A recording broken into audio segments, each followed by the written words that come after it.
உலகத் தமிழர்கள் உங்கள் அனைவருக்கும் எனது அன்பான வணக்கங்கள். என்ன நேயர்களே, நாம் இன்னைக்கு லக்ன பலன்கள் அப்படிங்கிறது பார்த்துட்டு இருக்கிறோம். இந்த நிகழ்ச்சியில் ரிஷப லக்னத்தினுடைய பலன்களை இப்போ நம்ம பார்க்குறோம். அதாவது ரிஷப லக்னம் அப்படிங்கிறது ஸ்திர லக்னம். 12 லக்னங்களிலேயே இந்த ரிஷப லக்னம் தான் மிகவும் அழகான லட்சணமான லக்னம்னு சொல்லப்படுது. நீங்கள் ராசி பலன்கள் பார்த்துருக்கீங்க, ராசியினுடைய குணங்களை பற்றி நம்ம பேசியிருக்கோம். அதில் ரிஷப லக்னக்காரங்கள்லாம் ரிஷப ராசியினுடைய குணங்களை பாருங்கள், அதாவது பலன்களை பார்க்காதீங்க. இந்த கோச்சார ரீதியான பலன்கள் 30% பலன்கள் தான் அது இந்த வருஷம் உங்களுக்கு குழந்தை கிடைக்கும், உங்களுக்கு இந்த வருஷம் நல்லா படிக்க போகிறீங்க, இப்போ கோச்சாரம் கெட்டு போச்சு அப்படிலாம் சொல்கிறோம்ல. தட் இஸ் அது எல்லாமே திசா புத்தியினுடைய அடிப்படையில் தான், திசாபதியினுடைய வழிகாட்டுதலில் தான் அதெல்லாம் நடக்கும். இல்லைன்னா 7.5 சனி உங்களுக்கு ஆகாதுன்னு சொன்னால் 7.5 சனி எல்லாருக்குமே ஆகாமல் போயிடுதா? இந்த உலகத்தில் புத்தர் சொன்னது மாதிரி, அதாவது இந்த உலகம் நித்தியமானது இல்லை, அனித்தியமானது. ஒரு அடி எடுத்து இன்னொரு அடி வைப்பதற்குள், ஓடும் நதியில் ஒரு அடி எடுத்து வைத்து அடுத்த அடி வைப்பதற்குள் அந்த நதி நிலையாக அந்த நீர் இருப்பதில்லை. எப்படியே அது மாதிரி தான் நம்முடைய வாழ்க்கையும் இந்த உலகத்தில் நிலையற்றது. அதே மாதிரி இந்த பலன்களில் வரும்பொழுது பார்க்கும் பொழுது நிலையற்றது. நிலையே இப்படி தான் நடக்கும் அப்படின்னு யாராவது ஒரு ஜோதிடர் சொல்ல சொல்லுங்க பார்க்கலாம். இதுதான் நடக்கும் அப்படின்னு 100% நடந்துருச்சுன்னு வைங்களேன், இப்போ அவ்வளோதான். எதுவுமே நிலையற்றது, எதுவும் சில காலம் பாங்க. அது மாதிரி கோச்சார ரீதியான பலன்கள் இப்போ ரிஷபராசிக்காரங்களுக்கு அஷ்டமசனி நடக்குதுங்க அப்படின்னா, அஷ்டமசனியில் எல்லாருக்கும் பாதிக்காது. பாதிப்பு வரலாம், கவனமாக இருங்கன்னு சொல்லியிருக்கோம் உங்களுக்கு, அவ்வளோதான். அது மாதிரி இந்த ரிஷப லக்னக்காரர்கள் அவங்களுக்கு என்னென்ன திசையெல்லாம் அவங்க ஃபேஸ் பண்ணுறாங்க. இந்த குழந்தை மாதாவின் கர்ப்பத்தில் செல்லு போக நின்றது மீதின்னு சொல்லி, இப்போ ஒரு சூரியனுடைய திசையில் ஒரு குழந்தை பிறக்குதுன்னு வைங்களேன். அந்த சூரியனுடைய திசை 6 ஆண்டுகள்னாக்க கர்ப்ப செல்லு போக மீதி ஒரு 3 வருஷம் இருக்குன்னு வைங்க. அந்த 3 வருஷத்துலேருந்து அடுத்தது சந்திர திசை. நம்ம அந்த உலகத்தில் எதெல்லாம் எப்பப்பெல்லாம் அடுத்தடுத்து கண்டோமோ, முதல்ல சூரியனை கண்டோம், அடுத்தது சந்திரனை பார்த்தோம், அப்புறம் செவ்வாய் கிரகத்தை பார்த்தோம். இப்படியே ஒவ்வொரு கிரகத்துக்கு உண்டான திசைகளாக கொடுக்கப்பட்டிருக்கு. அப்படி வரும்பொழுது இந்த ஒவ்வொரு லக்னம் என்பது நாம் இந்த பூமியில் ஜனிக்கும் பொழுது சூரியனுடைய உதயம் எங்கே இருந்ததோ அப்போ நாம் நம்ம இந்த பூமியில் எங்கே இருக்கிறோமோ அந்த ஒளி எங்கே பட்டுதோ அதுதான் நம்முடைய லக்னம், சூரிய ஒளிப்பட்ட இடம். அந்த லக்னம் தான் ரிஷப லக்னம். அப்போ அந்த ரிஷப லக்னத்திற்கு கண்கள் சொல்லப்படக்கூடியது. அந்த கண்கள் இவர்களுக்கு நல்ல உருண்டையாகவும் பெரிசாகவும் அதே மாதிரி நல்ல கவர்ச்சிகரமான கண்களை உடையவர்களாக இருப்பாங்க. அதே மாதிரி இந்த ரிஷப லக்னத்தில் பிறந்தவர்கள்லாம் அதிகமாக இயல் இசை, நாடகம், சினிமா, சங்கீதம், நடிப்பு, நாட்டியம் அது சார்ந்த தொடர்புலையும் இருப்பாங்க. இந்த ரிஷப லக்னத்தில் பிறந்தவர்கள் ரொம்ப ஸ்மார்ட்டாக இருப்பாங்க. அவங்க அவங்களுடைய தோற்றமே நல்ல ஆஜானுபாகுவாக இருக்கும். அழகிய தோற்றம், பெண்களாக இருந்தாலும் ஆண்களாக இருந்தாலும் மற்றவங்களால ரசிக்கப்படக்கூடிய அளவுக்கு இருப்பாங்க. அதே மாதிரி இந்த ரிஷப லக்னத்திற்கு பார்த்தீங்கன்னா 2ஆம் பாவாதிபதியே புதன். நல்ல இனிக்க சிரிக்க விகட கவித்துவமாக பேசக்கூடியவர்கள். விகட கவித்துவம்னா என்னன்னு தெரியும் உங்களுக்கு, அதாவது நகைச்சுவையாக பேசக்கூடியவர்கள், சிந்திக்க வைக்கக்கூடியவர்கள். அதே மாதிரி இந்த லக்னத்தை பொறுத்த வரைக்கும் பார்த்தீங்கன்னா இவங்களுக்கு பொதுவாக குழந்தைகள் அப்படிங்கிறது பெண் குழந்தைகள் அதிகமாக பிறக்கிறதுக்கு வாய்ப்புகள் அதிகம். அதே மாதிரி இவங்களுடைய ரிஷப லக்னத்திற்கு பார்த்தீங்கன்னா நல்ல கடுகடுப்பான மனைவி, ஒரு ஸ்ட்ரைட் ஃபார்வர்டான ஒரு மனைவி, பிடிவாத குணமுடைய ஒரு கணவன், பிடிவாத குணமுடைய மனைவி, இப்படியெல்லாம் அமையறதுக்கு உண்டான வாய்ப்புகள் இருக்குது. அதை பற்றி நம்ம பேசினோம்னா நிறைய பேசணும். பட் அங்கே உங்கள் ஜாதகத்தை எடுத்து நம்ம பேசலாம். இப்போ நம்ம என்ன சொல்ல வரோம்னா, இந்த லக்னத்துக்கு என்னென்ன திசையெல்லாம் நன்மை செய்யும் அது மட்டும்தான் நம்ம பார்க்குறோம். இருந்தாலும் ஒரு சில டிப்ஸு கொடுப்போம். அதே மாதிரி இவங்களுக்கு பிஸ்னஸ் அமைப்பு, சொந்த தொழில் அதிகமாக இருக்கும். இவங்க எந்த மாதிரியான தொழில்கள்லாம் செய்யலாம் அப்படின்னு பார்த்தீங்கன்னா, ரிஷப லக்னத்தை சார்ந்தவர்கள் தோட்டக்கலை அமைத்தல், பண்ணை, தோப்பு துறவுகள், வீடு கட்டுதல், வீடு கட்டி விற்பனை செய்தல், ஆர்ட்ஸ் அண்ட் சயின்ஸ் இந்த மாதிரி எடுத்து படித்தல், அதே மாதிரி கோழி பண்ணையை வளர்த்தல், மாடு வளர்த்தல், இதெல்லாம் குதிரை வளர்க்கக்கூடிய பிரியமுடையவர்கள், வாகன விரும்பிகள், இதெல்லாம் நம்ம சொல்லலாம். ஏற்றுமதி துறையில் இருப்பாங்க. எக்ஸ்போர்ட் பண்ணுறதுக்குண்டான சொக்கரனுடைய ஃபீல்டு அப்படிங்கிறது கார்மெண்ட்ஸ். அதே மாதிரி பஞ்சு, ஸ்பின்னிங் மில்லு இது மாதிரி சார்ந்தெல்லாம் இருப்பாங்க. அதே மாதிரி இவங்களுக்கு 10ஆம் பாவாதிபதி வந்து சனீஸ்வரனாக வரனால, சனிங்கிறது கெமிக்கல் சார்ந்தது, இரும்பு சார்ந்த, அதே மாதிரி மிஷினரிஸ், ஃபேக்ட்ரிஸ், நிறைய கம்பெனிஸ், அதாவது நிறைய ப்ரொடக்ஷன் யூனிட்லாம் போட்டிருக்கிறது, அது மாதிரியெல்லாம் இவங்க செய்வாங்க.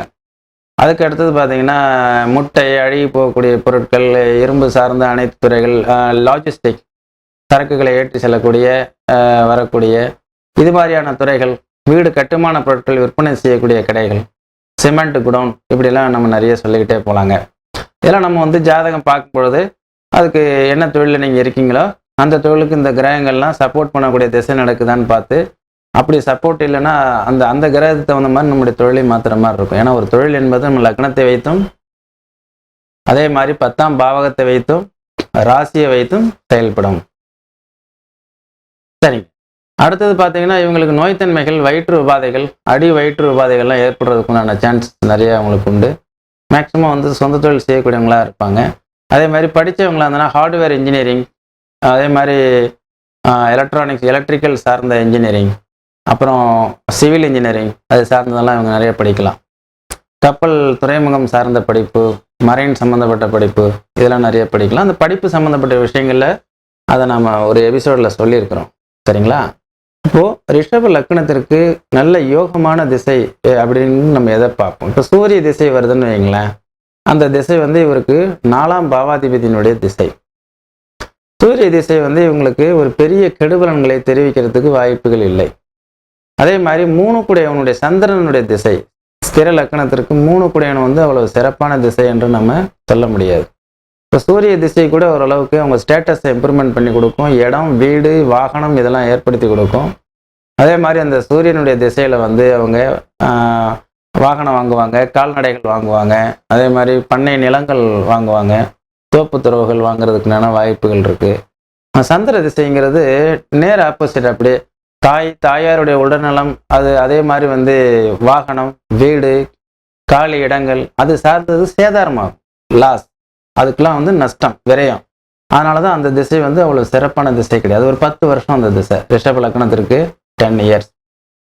அதுக்கு அடுத்தது பார்த்தீங்கன்னாக்கா, இவங்களுக்கு வரக்கூடிய திசை வந்து செவ்வாய், மார்ஸ் 7-12 உண்டானவனுடைய திசை. அதுவே வந்து ஒரு சிறப்பான ஒரு நல்ல திசை என்று சொல்ல முடியுமா அப்படின்னா, எந்த பாவகம் எதை குறிக்கிறது? 7ஆம் பாவகம் என்பது கணவன் அல்லது மனைவியை சார்ந்து செயல்படுங்க. அதனால கூட்டு தொழில், கூட்டாளிகளை சார்ந்து செயல்படுறதுக்கு வாய்ப்புகள் இருக்கு. அந்த மாதிரி நீங்க கூட அவங்கள சார்ந்து செயல்படலாம் அந்த திசையில. அதுக்கப்புறம் ராகு ஒரு 18 ஆண்டுகள். நீங்க சூரியன், சந்திரன், செவ்வாய் லைனா 3 திசை, 3 திசையில சூரிய திசை நல்ல திசைன்னு சொல்லியிருக்கிறோம். அதே மாதிரி சந்திரன் வந்து விரயத்தை தருங்கிறோம், செவ்வாய்ங்கிறது பிரதியாரனால நன்மையை தருங்கிறோம். ஏன்னா அது விரையாதிபதி, 7 கூடியவனுடைய திசை, அது தேவையில்லாத சில வேலைகளை செய்யக்கூடியது. அதுக்கு அடுத்தது பார்த்தீங்கன்னா அந்த ராகுனுடைய திசை இருக்கு பாருங்க, 18 இயர்ஸ். இது வந்து எந்த பாவகத்தை இருக்குதோ அந்த பாவகத்தை கிரகிச்சுக்கிட்டு அதுக்கு தகுந்த மாதிரி இது பலனை கொடுத்துரும். உதாரணமா ராகு சனியை போன்றும், கேது வந்து செவ்வாயை போன்றும் பலனை கொடுக்கும்னு சொல்லப்படுது. சனியினுடைய குணங்களை இதை அப்படியே எடுத்துக்குங்கிறாங்க. அப்போ அந்த லக்னத்துக்கு, ரிஷப லக்னத்துக்கு ராகு திசை நடக்குதுன்னு வைங்க, சனி தான் யோகாதிபதியே வந்தான். லக்னத்துக்கு வந்து சனி தான் வந்து 9-10 கூடியவனாக வர்றதுனால எல்லா வகையான யோக மேன்மைகளும் அதில் தான் அடைவார் அவர். அப்போ எப்படி இருக்கும்? அப்போ வந்து ராகு திசை நன்மை செய்யும். சரி, மற்ற லக்கணத்துக்கெல்லாம் சொல்லியிருக்கோம் நன்மை செய்யாதுன்னு, இதுக்கு மட்டும் சொல்கிறீங்களே அப்படின்னா, அதாவது சனியை போன்று வேலை செய்வது உண்மையானால் ரிஷப லக்கணத்திற்கு சனி நன்மையை செய்யக்கூடிய, ராகு நன்மையை செய்யக்கூடிய திசையாக இருக்கும். அதில் நிறைய இடம், பொருள், ஏவலாட்கள் எல்லாமே வாங்குவாங்க. பட் அந்த ராகு 18 ஆண்டுகள் இருக்கிறதுனால உங்களுக்கு எந்த மாதிரி நட்சத்திர சாரத்தில் இருக்குது, எந்த வீட்டில் இருக்குங்கிறத ஜாதகத்தை பார்த்து தெரிஞ்சுக்கிட்டு, ஏன்னா ராகுல நிறைய எலக்ட்ரானிக்ஸ் பொருட்கள்லாம் வாங்குவாங்க. நிறைய வந்து இருக்கக்கூடிய இதில் பார்த்தீங்கன்னா அட்வான்ஸ்டான விஷயத்துக்கெல்லாம் அட்வான்ஸாக போய் வாங்குவாங்க. நிறைய திடீரென்று பணங்கள்லாம் வரும். அதே மாதிரி எப்போதுமே ஒரு வரத்துன்னு போக்குன்னு ஒன்று இருந்தால் வரத்துன்னு ஒன்று இருக்குங்களே, அந்த வரத்து எப்போ வருதோ அதே மாதிரி போக்குன்னு ஒன்று இருக்குங்களே. அப்போ அந்த மாதிரி நேரங்களில் நீங்கள் ராகு திசையில் கேர்ஃபுல்லாக பார்த்துக்குங்க, அதான் பெஸ்ட். அதே மாதிரி பார்த்தீங்கன்னா ரிஷப லக்னத்துக்கு குரு மகா திசை. ராகு திசை ஓரளவுக்கு நன்மையெல்லாம் செஞ்சது, ஓரளவுக்கு நல்லா இருந்தது அப்படின்னா, அந்த குரு வந்து ரிஷப லக்னத்திற்கு மட்டும் 8 கூடையவன். இன்னொன்று, ரிஷப லக்னத்துக்கு அதிபதியே சுக்கிரன். சுக்கிரனுக்கு நேர் ஆப்போசிட் யாருன்னு கேட்டிங்கன்னா குரு. இது ஆகாது. சவுத் போல் நார்த் போல், வட துருவமும் தென் துருவம் மாதிரி. நீங்கள் எங்கு ஜோதிடம் பார்த்தாலும் ரிஷப லக்னத்திற்கு குரு எப்பயாவது ஒரு சில நேரங்களில் ஒரு சில சதவீதங்கள் மட்டும் நன்மை செய்யலாம். ஏன்னா 11ஆம் பாவாதிபதிங்கிறதுனால. அல்லது அந்த 8 வந்து 6லேயோ அல்லது 12லேயோ மறைந்திருந்தால் விபரீத ராஜயோகம். கெட்டவன் கெட்டிடில் கிட்டிடும் ராஜயோகம்னு ஒரு பழமொழியை சொல்லிகிட்டே இருப்பாங்க ஜோதிடர்கள். அது என்னன்னா, இந்த லக்னத்துக்கு ஆப்போசிட்டான பிளானட் அது கெட்டு போகுது. கெட்டு போச்சுன்னா நன்மையை செய்யும், அவ்வளோதான். மற்றபடி நீங்கள் வந்து அந்த குருவை வந்து நல்ல திசைன்னு எடுத்துக்காதீங்க. குரு வந்து உங்களுக்கு நன்மையை செய்யாது. தேவையில்லாத அவமானங்களையும் கெடுதல்களையும் வம்பு வழக்குகளையும் பிரச்சனைகளையும் விபத்துகளையும் ஏற்படுத்தக்கூடியது. விபத்து என்பது குருவால் ஏற்படுவதில்லை, 8ஆம் பாவகத்தினால் ஏற்படுவது. 8ஆம் பாவகம் என்பது ஒரு மனிதனுக்கு கவன தடுமாற்றத்தினால் வரக்கூடியது. குரு வந்து யாரையும் விபத்தில் சிக்க வைக்க மாட்டார். அடுத்தது இந்த லக்னத்துக்கு வந்துங்க சனி மகாதிசை. நீங்கள் எந்த ராசியாகவும் இருங்க, ரிஷப லக்னத்துக்கு சனி மகாதிசை தர்ம கர்மாதிபதிங்க. இதுதாங்க உங்களுக்கு நல்ல யோகத்தை கொடுக்கும். நீங்கள் வந்து உங்களுக்கு ரிஷப லக்னம் ரிஷப ராசிக்கு தர்ம கர்மாதிபதி யோகமுடைய சனி மகாதிசையில் எல்லா வகையான யோக பாக்கியங்களையும் நீங்கள் பெற முடியும். பொன் பொருள் ஆடை ஆபரணம் சுய தொழில் தொழில்நாள் லாப மேன்மைகள் எல்லாமே அது கண்டிப்பாக வந்து சேரக்கூடியது. அந்த ரிஷப லக்னத்திற்கு ஒரு சில விதிவிலக்குகள், சில இந்த சனிக்கு ஆகாத ராசியினுடைய திசைகளாக நடந்துன்னு வைங்களேன். பட் அவ்வளோவா ஒரு பெரிய செழிப்பை காண முடியறதில்ல. ஒருத்தர் ரிஷப லக்னம் ரிஷப ராசி, சந்திரன் வந்து லக்னத்திலே இருக்கு, ரெண்டுமே ரிஷபந்தான். பட் அந்த சனி வேலை செய்யலைன்னு சொல்றதை விட இவர் வேலை செய்யலை. எப்படி வேலை செய்யலை? சந்திரன் லக்னத்திலே இருந்ததுன்னா அதீதமான எதிர்பார்ப்பு. சந்திரனே உச்சம் அடைஞ்சு எதிர்பார்ப்பு, அதாவது எக்ஸ்பெக்டேஷன் ஓவர். அப்போ அந்த சனிகிட்ட வந்து எதிர்பார்த்தெல்லாம் காரியம் நடக்காது, உழைப்பால் உயரலாம். சனியினுடைய ஒரே தாத்பரியம் வந்துங்க அதிர்ஷ்டத்தின் மூலமாக எல்லாம் மேன்மை நடக்காது. சனி கொடுத்தால் யார் தடுப்பார் அப்படிலாம் பழமொழி சொல்லுவாங்க. நீங்கள் உழைக்க தயாராக இருக்கணும். ஏன்னா சனி வந்து சட்டையை கழட்டி போட்டுட்டு முதலாளி அப்படின்னு பென்ஸ் காரில் வந்து இறங்குனா பத்தாது, இறங்கின உடனே சட்டை மாற்றிட்டு வேறு யூனிஃபார்முக்கு மாதிரி வேலை செய்ய ஆரம்பித்தார்னு வைங்களேன். ரிஷப லக்னத்தில் பிறந்த சனி திசைக்காரர், அவரே மிகப்பெரிய மல்டி மில்லியனர். அவர் வந்தவுடனே ஏசி ரூமில் வந்து உட்காந்துட்டு வேலை செய்கிறவங்கள டீ காப்பி வாங்கிட்டு சொல்லி சாப்பிட்டாங்கன்னா ரிஷப லக்னத்துக்கு வந்துங்க சனி திசை பெரிய நன்மையை தராது. சனி என்றால் உழைக்க வேண்டும். ஏதாவது ஒரு வகையில் நீங்கள் உழைப்பு. நீங்கள் ஏசி ரூமில் உட்காந்துக்கிறது உழைப்பால் நியாயப்படுத்த முடியும். ஏன்னா அது உங்களுடைய அறிவு புத்தி. எல்லாருமே அது மாதிரி இறங்கி வேலை செய்கிறவங்க இல்லை. ஆனாலும் உழைப்பு என்பது ஏதாவது ஒரு வகையில் இருந்திருக்கு. அதனால் உழைப்பால் உயரக்கூடியது சனி திசை. அந்த சனி திசை வந்து உங்களுக்கு மிக அற்புதமான முன்னேற்றத்தை தரக்கூடியது. இது எல்லாத்தையும் விடுங்க, அடுத்தது புதன் திசை வருது பாருங்க. அதாவது புதன் திசை வந்துங்க மிக அற்புதமான யோகத்தை தரக்கூடிய திசை. எந்த ஒரு லக்கணத்துக்குமே 5, 9 யோகாதிபதி. இந்த ரத்தின கற்கள்லாம் போடுறாங்கல்ல, அந்த ரத்தின கற்கள் அணிகிறதுலெல்லாம் பல்வேறு விதமான கூற்றுக்கள் பல்வேறு விதமாகலாம் இருந்திருக்கு. எதை தின்றால் பித்தம் தெளியும்னு யார் ஒருத்தவங்க நினைக்கிறாங்களோ அவங்களுக்கு எதை சாப்பிட்டாலும் பித்தம் தெளியதான் செய்யும். அந்த மாதிரி உள்ளவங்க இந்த ரிஷப லக்னக்காரங்க நல்ல மரகத பச்சையை அணிங்க, நீங்கள் நினைச்ச காரியங்கள் எல்லாமே சக்ஸஸ்ஃபுல்லாக இருக்கும். அதை விடுத்து மரகத பச்சைக்கும் உங்களுடைய திசைக்கும் என்ன தொடர்பு என்று நாம் வந்து ஆராய்ச்சி செய்வதை விட அதை அணிந்து மேன்மை அடைந்தவர்களுடைய கூற்றினுடைய அடிப்படையில் அவங்களுடைய அனுபவ பதிவின் மூலமாக நாம் பார்க்கும் பொழுது இந்த லக்னத்திற்கு 5, 9 லக்னம் 3 பிளானட் வந்து உங்களுக்கு சொந்தமானது. எது? வீனஸ், சுக்கிரன், புதன், சனி. இது 3 எப்போதுமே உங்களுக்கு நன்மை செய்யக்கூடியதாக இருக்கும். அந்த லக்னாதிபதி கொல்லான், லக்னாதிபதி கெடுக்கான். இருந்தாலும் அதே லக்னாதிபதி சுக்கிரன் உங்களுக்கு யாருடையதாக வர்றாருன்னா 6 குடையவனா வர்றாரு. நான் பின்னாடி சொல்கிறேன். இப்போ என்ன 2, 5 குடையவன். 2ஆம் இடம்ங்கிறது சொத்து பத்திரம், கையிருப்பு, உங்களுடைய சேவிங்ஸு. 5ஆம் இடம்ங்கிறது குழந்தை பாக்கியம், குழந்தைகளினுடைய நலன். மேக்சிமம் பெண் குழந்தை பிறக்க வாய்ப்பு இருக்குது ரிஷப லக்னத்துக்கு. அதே மாதிரி அவர்களுடைய முன்னேற்ற மேன்மைகள் இது எல்லாமே நீங்கள் கண்கூட பார்ப்பீங்க. புதன் திசை உங்களுக்கு ஃபேவர். அதுக்கு அடுத்தது கேது மகா திசை. இந்த கேதுக்கு நம்ம வந்துங்க இந்த லக்னத்தை வச்சு நம்ம வந்து பெருசாக பலன்கள் சொல்ல முடியாது. கேது வந்து 7, 12 குடையவனுடைய திசை. அந்த கேது வந்து பார்த்தீங்கன்னாக்க கேதுவை போல் கெடுப்பார் இல்லை. இந்த கேது திசையெல்லாம் தாண்டி நான் வந்து இப்போ உட்காந்துருக்கேன் 5 வருஷமாச்சு. இந்த கேது திசை வந்துங்க ஒரு 5 வருஷமா அது முடிஞ்ச வரைக்கும் அதுக்கிட்டே இருந்து நான் விலகி நின்று பழகிட்டேன். பட் கடைசி 2 வருஷத்துல போட்டு ஒரே சாத்திடுச்சு. இந்த கேதுனுடைய திசை வந்து ஆரம்பத்தில் நல்லா இருக்கிற மாதிரி தெரியும், ஃபோக்கஸாக தெரியும். அது கடைசி முடிவில் வந்து பார்த்தீங்கன்னா நமக்கு லாஸ் பண்ணி விட்டுரும். அதனால் ரிஷப லக்னக்காரர்கள் உங்கள் ஸ்திரத்தன்மையான மனிதர்கள், அவ்வளோ சீக்கிரம் ஏமாற மாட்டீங்க. அதே மாதிரி எந்த ஒரு விஷயத்தையும் நல்லா சிந்தனை பண்ணுவீங்க, யோசிக்கக்கூடியவங்க, தலைமை பண்பு ஏற்கிறதுக்கும் தலைமை பொறுப்பு ஏற்கிறதுக்கும் தகுதியான மனிதர்கள் நீங்கள் ரிஷப லக்னம். அப்படி இருந்து இந்த கேதுவனுடைய திசையை கவனமாக ஹேண்டில் பண்ணுங்க. நீங்கள் என்ன ராசியாக இருந்தாலும் கேது தன்னுடைய வேலை செய்யும். இந்த ராசிக்கு நான் கொஞ்சமாக கொடுத்தேன், அந்த ராசிக்கு நிறையா கொடுத்தேன்லாம் கிடையாதுங்க. இங்கே லக்னம் ஒன்றே பிரதானம். ராகு கேதுக்கள் எந்த சாரத்தில் யாரை சார்ந்து இருக்கிறதோ அதை சார்ந்து செயல்படும். இவ்வளோதான் ரூல்ஸ், சரிங்களா?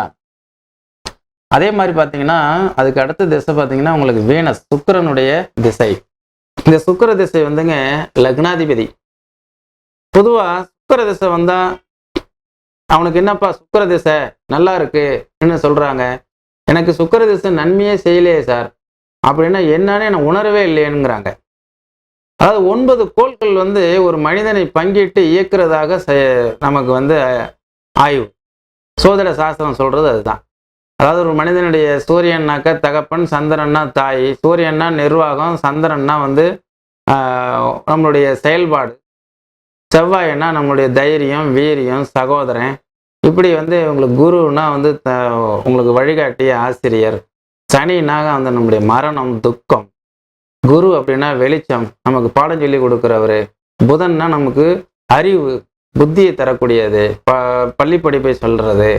அதே மாதிரி சுக்கிரன்னா மகிழ்ச்சி, மனைவி, தாம்பத்தியம். இதுதாங்க மகிழ்ச்சி. எதில் இருக்கு? மன நிறைவான வாழும் வாழ்க்கையில் இருக்கு. மகிழ்ச்சி எனக்கு இல்லைன்னு நீங்கள் சொன்னீங்கன்னா சுக்கிர திசை என்பது நாம் நுகரும் தன்மையில் இருக்கு. சுக்கிரன் வந்து நல்ல ஒரு லக்ஸூரியான வாழ்க்கைன்னு மட்டும் நினைக்காதீங்க. சாதாரணமான குடிசையில் இருந்தாலும் மகிழ்ச்சியான வாழ்க்கை. நீ எப்படிப்பா இருக்க அப்படின்னா நான் சந்தோஷமா இருக்கேன், ஐ எம் வெரி ஹாப்பி அப்படின்னா அதான் சுக்கிர திசை. அது உடனே நீங்கள் பாருங்க, சுக்கிர திசையாக இருந்தாலும் அதுக்குண்டான எஃபோர்ட் எடுத்தீங்கன்னா தான் உங்களுக்கு எல்லாமே, தங்கத்திலேருந்து வைரத்திலேருந்து ஆடி கார்லேருந்து மிகப்பெரிய பங்களாவிலேருந்து பிஸ்னஸ் இம்ப்ரூவ்மெண்ட்லேருந்து 4 கார் வாங்கின வரைக்கும் சுக்கிரன் சப்போர்ட் பண்ணியிருக்கு. பட் அந்த சுக்கிரன் வந்து யாராக இருக்கணும், எந்தெந்த லக்கணங்களுக்கு நன்மை, எந்தெந்த இதுக்கு நன்மைன்னு ஒரு இது இருக்கு, அளவுகோல். கடக லக்கணத்துக்கு இருக்கக்கூடிய அளவுக்கு சிம்ம லக்கணத்துக்கு நன்மை இருக்காது. மிதுன லக்கணத்துக்கு அதை விட இன்னும் சிறப்பாக இருக்கும், ஆனால் விரயம் இருக்கும். மகர லக்கணத்துக்கு யோகாதிபதி சுக்கிரன் ஒருவனே, ஆனால் அதையும் பயன்படுத்த முடியாத மகர லக்கணக்காரர்களும் இருப்பாங்க. அதான் சொன்னேன் இல்லையா, எல்லாம் கலந்தது தான் இந்த உலகம். எதையுமே தனித்தனியாக பிரித்து பார்க்க முடியாது. பிரித்து பார்த்து பலன்கள் பிரித்து நடக்குமே. ஆனால் ஒரு இடத்துல நல்ல யோகம் இருந்ததுன்னா அடுத்த இடத்துல தலை குப்புற விழுந்து தலை சுக்குநூறாக நொறுங்கிவிடும். அப்போ நமக்கு வந்து எல்லாமே நிறைஞ்ச உலகத்துல நாம் எப்படி எல்லாத்தையும் எடுத்துக்கிறோம். வெறும் ஜோத்தை மட்டும் யாரும் சாப்பிட்றது இல்லைங்க. கொஞ்சம் சாம்பாரை ஊற்றுங்க, சரசரன்னு இறங்கும். அதோட ஒரு கூட்டு கறி பொருள் வைங்க, அதே ஒரு ஊறுகாயும் கொஞ்சம் வைங்க, சாப்பாடு பிரமாதமாக போயிட்டு இருக்கோம். தனியாக சாப்பிட்டாச்சுன்னா எல்லாம் திருப்தி. தனியாக சாப்பிட்டு சொல்லுங்க, முடியாது.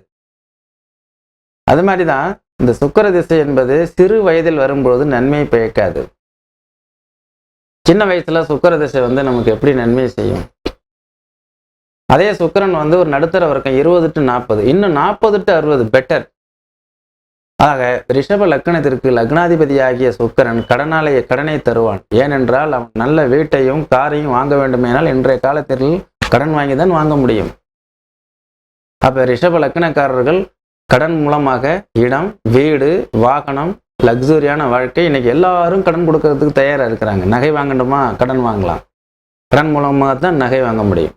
அந்த நிலைமையில இருக்கும். அப்போ சுக்கிர திசை கடனாளியாக வருவான், லக்னாதிபதி மேன்மையும் கொடுப்பான். எனவே புதனுடைய திசை, அடுத்தது சுக்கிர திசை உங்களுக்கு நல்லதாக இருக்கும். எனவே நேயர்களே, இந்த லக்ன பலன்கள்லாம் நிறைய நேயர்கள் கேட்டாங்க. அதில் நான் ஒவ்வொன்றா சொல்லிட்டு வரேன். இந்த நிகழ்ச்சியில் வந்து உங்களுக்கு என்ன திசை நன்மை செய்யுங்கிறத நம்ம விளக்கமாக பார்த்தோம்.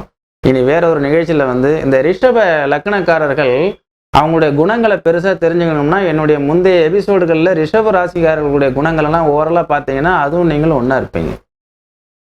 கொஞ்சம் அதை பாருங்களேன். எனவே நேயர்களே, இந்த நிகழ்ச்சி நம்ம இதோடு நிறைவு செய்கிறோம். இன்னொரு நிகழ்ச்சியில் நான் மீண்டும் சந்திக்கிறேன். நன்றி, வணக்கம்.